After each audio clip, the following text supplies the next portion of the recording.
Good to see everybody, and welcome to fall camp. Excited to see you guys here, and thanks for your coverage of our team and our program. I'll say it a couple times, I hope I remember to do it, but the ability for you guys to tell our story, our student athlete story, the way that the team comes together. We've got 112 players, and we've got a lot of unique individuals, which I think the game of football you look at in a number of ways, and the vehicle we have to come together as a team, and the greatest team sport there is, and for you guys to be able to tell that story, not only through fall camp, but throughout the season. I appreciate it, and respect the job that you do, and thank you for everything you do for our program. Certainly excited to get the team on the field for the first day. If you look at the measurables of speed, strength, quickness, change of direction, explosiveness, we're substantially better than we were last year at this time. We're starting to look more like some of the things, the development of our program is showing up, some of the recruiting that we've been able to do, the work that the kids have put in. We're deeper at positions that we needed to be, and we're direct about that in the off season. And then the work that they did from January 16th when we started back until today. We're a fast football team. I think we've got great explosive numbers in the measurables we do, from vertical jump to power clean to the 10-yard dash, 20-yard dash, some of those things. Change of direction. Excited about being able now to take those measurables and put into the opportunity to field the team, finding the best 11, and then the next 22, what that looks like, and then on down the line. Great competitive spirit today in the first day. Put a lot on them. We went through the install, both sides, offense and defense, 2 days ago, and just for day one, we're well advanced of maybe where I've been in previous years because of the work that our coaching staff was able to do this summer, which is a great credit to them. And then our kids have retained a lot of information. And you know, there were times that we were a young team in a lot of ways last year. I feel like we're an older, much more mature team as far as football IQ. And so I think we've progressed a little bit in that area on where we need to be as far as our install goes for day one. And now we'll flood them with as much info as we can between now and when we get going tomorrow to continue to build on that. So we're gonna, as long as we can from a depth standpoint, we'll two-spot our practice, so everybody on the roster will get exactly the same amount of reps.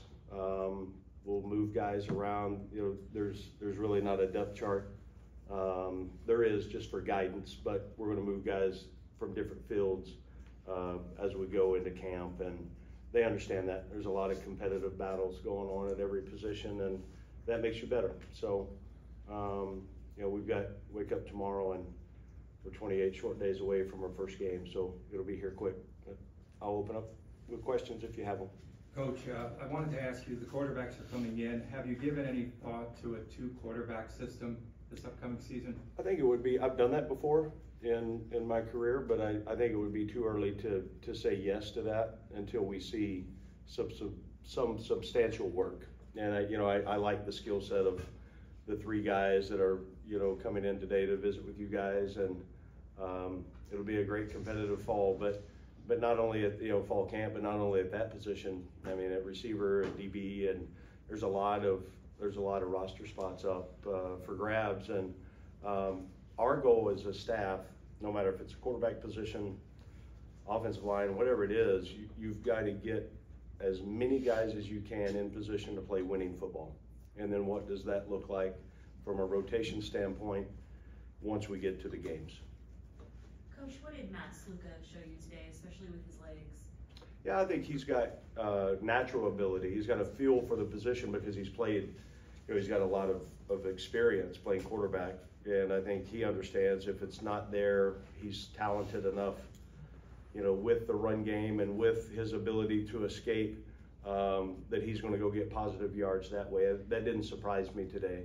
I think the other 2 quarterbacks also, they showed as well the ability to extend plays with buying some time with their legs. And you know, some of this, when you're in helmets and just jerseys, there's a little bit more pressure maybe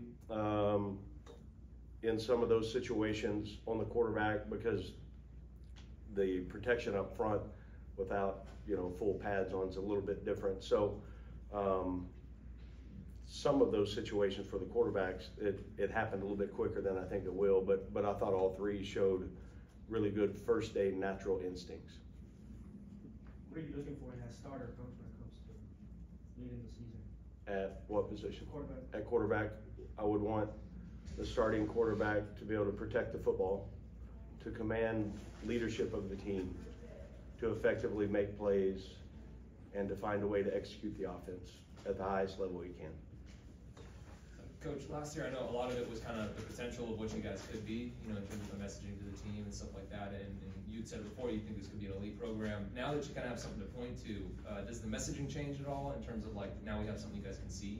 Yeah, I think you look at, there's some validation on the messaging that we began with, and that hasn't changed. I mean, the ultimate goal is to compete and win a championship. And, you know, we've got, systematically, we've got things in place, in my opinion, to do that. Foundationally, we've got ways to get that done. Now the ability, how good can we get this team in position to go play winning football as a coaching staff? There's some things that have to go your way from an injury and health standpoint. And then we've got to go execute. We've got to be great game day players and great game day coaches. But the opportunity, I will never in coaching and in life, if I'm going to do something, we're chasing to be the best. And that's this program's goal. And anybody that touches our players, from marketing to sports medicine to equipment operations to strength and conditioning, this is an opportunity to leave our legacy on a university in a city. And I feel a great responsibility to get that done as the head coach. Coach, a definite focus in the recruiting and the transfer portal was in the defensive backfield. What have you thought of some of the new bodies that have been brought in, and do you expect that depth to be a strength this year? Yeah, I think just by observation, physically we're a lot longer at those positions, which we needed to be. And I thought that Coach Shear, Coach Davis, and Coach Nico did a nice job on being very select and direct on who we were going to go get, and then finding a way to get them recruiting-wise. And we've got really healthy competition at corner and safety. As the season played out last year, we needed more bodies at those spots, and we had to adjust schematically a little bit on what we thought we were going to be and what it ended up being. Those guys, in my opinion, have the opportunity to be one of the best DB groups that I've been around. When it comes to the quarterback competition, is there a timeline where you would ideally like to have someone locked in? Well, I think as long as we're getting, this is probably going to be a long answer, not a yes or no. I don't ever want to put a date on it and say I have to have it decided by this day, because it may not be decided, or it may be decided earlier than that. I don't know that that would be fair to my team if I said, hey, by 2 weeks from now we're going to have a starter decided. So I think it'll play out the way we've got the rotation scripted on the number of plays that they're getting. It's equal. Now you've got to look at what groups are they going with when they make those plays or make those mistakes, evaluate it all, and then make a decision as a staff and myself what we think gives us a chance to play the best winning football. Coach, you talk about the veterans on your squad, Ricky White, KB, Jacob De Jesus, and you even talked about in the spring game you wanted to get them more involved and build more packages for them to run and receive the football. What is UNLV going to do to get them more involved this season and really utilize them? I think you look at what we did last year offensively. Every week there was maybe a player that ended up with more targets for whatever reason. That went into the game plan on what we thought we could exploit from the other side. So that'll be no different this year. I think we would be wise to look at getting our playmakers the ball as many times as possible, and then how do you do that? I think there were times that, just to get De Jesus a couple more touches last year, put him in the backfield at running back. And we moved Ricky around once they were starting to adjust the coverage with him. And then as the season went on last year, we incorporated the tight end in the throw game. So I think those are all elements that we have an opportunity to bring to what we're doing. Certainly, I think with some of the additions we have at the receiver position, running back, and even tight end, I think we can be a more explosive and maybe more complete offense than we were last year. Coach, after the success the program saw last season, what are some keys that you guys are going to look at to continue the growth of the program throughout the year? Yeah, number one, it would be the steady improvement in every single area of the program every day. And you know, the theory of growth and the theory of being in rhythm are unmatched. And growth never stops. And if you think that there's a day goes by and you didn't move the program forward in some way, then I failed as a head coach. So we don't have a cruise control. We're full steam ahead, full speed ahead, finding ways to give ourselves advantages in every area, whether it's our recovery habits, whether it's what our guys are going to have for the meals during camp, the cold tubs, the recovery things that go into that, the meeting time. How can we be the greatest teachers during those 45 minutes of meetings that we have? How can, as a head coach in our team meeting, can I teach situational football off of tapes? How can we do that to make our team better? So the idea of relaxing because we had a few wins last year, that stopped about on the bus ride to the airport after our bowl game. And then it was, okay, how do we make this team better going into 2024? So I believe our team is hungry.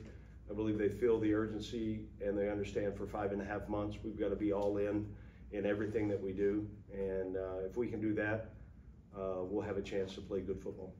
You guys have some continuity on the offensive line with some all-conference players coming back. How much does that help early in camp when you're installing things, just in general and maybe with the quarterback? Those guys, you look at Jack at center, Tiger and Ambule, and then St. John, they've played a lot of snaps, and they've played a lot of snaps now together, which is great because you know that experience I wouldn't trade. They can communicate at a level that would, at this on day one, they're communicating at a level that typically you'd see the offensive line do as the season got started. They're at that point right now. So they're mature guys, they understand it. Not really too many looks that they can get that they don't know how to either slide the protection or get the guy in the right spot, which is a great feeling. Now, how can we execute that on a consistent basis? That'll be the key for them. This is your second year running this offensive system. Anything, for the players or even for the coaching staff that, feels different going into year two that may be different from year one or just more comfortable? Or? Yeah, I think you always get, with time, you become a little more comfortable with some of the things that were early on new. I would suggest that for the entire program, the more success we'll have will be in the ability to run the football on offense, and then the things that creates off of it, that hasn't changed. And then it's been fun to be able to see how the offense has evolved around the personnel that we've been able to bring in. And I've got a lot of faith in our assistant coaches and for them to be able to build the offense or the defense, kicking game schematically. It's been fun to be a part of. Looks like you might be able to build a lot of the running game around some young guys, Jet Thomas and some of the guys who are getting in the rotation now. What is it about your recruiting running backs and then the system that allows young guys to walk in and be productive? I think you look really, and last year, maybe on this day, there were a lot of unknowns at that position, at least for me, on getting on the field and who can we count on, who's going to become the starting running back. And this year, I feel like it's a little bit, behind Jet. I think we've got 4 to 5 really talented players. Some are, physically, it's a different dynamic than what Jet brings to the table, which I think creates balance, will help us. Who's going to really step up and can pass protect, how vital it is to get them involved in the throw game, being able to catch out of the backfield, the screen game. You know, a lot of times on those things, it's a better feel than it is maybe measurable numbers. So I think they all bring a little bit something different to the table. There's times we can play with 2 backs on the field at the same time. We've got some things in where there's more than that. So we will create opportunities for guys. And I've challenged, you know, not only myself, but our staff. Once today has gotten here, we take the age, we take is he a scholarship or a walk-on? We don't look at that. We coach everybody the exactly same, like we're trying to get them ready to go play winning ball. And if it's a freshman that's never played in a college arena and he's our best player, he's going to play. And I used the story last night with our incoming freshman class. Years and years ago, when I was a freshman, I played as a freshman, but didn't start my first 6 games. And then game 7, I started. And then I didn't miss a start the rest of my career. I was no different from game 7 than I was from game 6. The only thing that was different was the space between my ears on the belief that I could do it. And I wanted to challenge our freshmen that don't sit around and wait for your turn or your time. That time is right now. And I hope that made sense to them. But it was, you know, something that I learned a long time ago in coaching. As soon as you put a restriction on a player because of his age, or then you're cheating your team. And just coach them and teach them and get them ready to go play at a high level. And when you do that, it takes a lot of, it instills, in my opinion, a lot of belief in the player that they're here for a reason and they can go do it. I also told them, this is a side note, it wasn't a question, but every player in the program at some point has considered quitting football. I tried. We went as a freshman every year. Larry Smith was my head coach, and we'd do like 10 days of 2-a-days on campus, and then we'd go for a week to Whitworth Academy. It was up by Kansas, north of Kansas City. Nothing but corns and soybean forever. And I bet it was 190 degrees every day. And the dorms that we lived in didn't have air conditioning. And I thought about, you know, once a day, I thought, man, this can kick rocks. I'm out of here. Didn't have cell phones at the time. I'm aging myself. So there were 2 payphones. And I was waiting. I finally got in line. It was a long line. Got up there, called, and my dad answered the phone. And this was a Thursday. And I said, man, I'm done. He said, what do you mean you're done? He goes, I said, I'm quit. I'm coming home. He's like, what are you going to do? I don't know, anything but this. And he goes, well, so he didn't have a vehicle. They took everybody there on a bus. He goes, go down to the Greyhound stop, find a way there. He goes, it'll probably take you about 20 hours to get here. He said, we'll go to church on Sunday, and then Monday, I'm going to take you down and enlist you in the Army. And at that point, I thought, that might not be that bad. Obviously, I'm glad I stuck it out. But I think everybody, it's hard, man. Playing college football, there's some great opportunities in playing and being a college student athlete. Unbelievable. But also it's really, really hard. And you've got to, everybody, whether you're 30 minutes away or 24 hours away, you're going to get a little homesick. Mm-hmm. And you know, that's part of camp too. Got to be a great teammate. One of our goals as a team is to become the best teammate you can be. Be the greatest teammate there is. Because the closer this group is, the tight knit that we can have, the ability to galvanize them together, that'll carry forever. Long answer to a very short question. Coach, when it comes to the scheduling this year, 5 Friday games, what kind of challenges does that present for you and your staff? Well, I look at it as opportunities, and what a great opportunity for us to showcase our program. 11 of 12 on TV, national TV in some scope. The ability, we had one Friday night game last year, worked out pretty good for us. I think we've got a good handle on what that schedule looks like. There's some that are maybe create a little more opportunities than others because of late away game and a hard place to get to on a Saturday night. You're going to get back 4 to 5 a.m. on Sunday morning and then turn around and play Friday night. Those are things that we've worked in the, in the last couple months on piecing together the schedule for our players. There's a couple that are Friday night.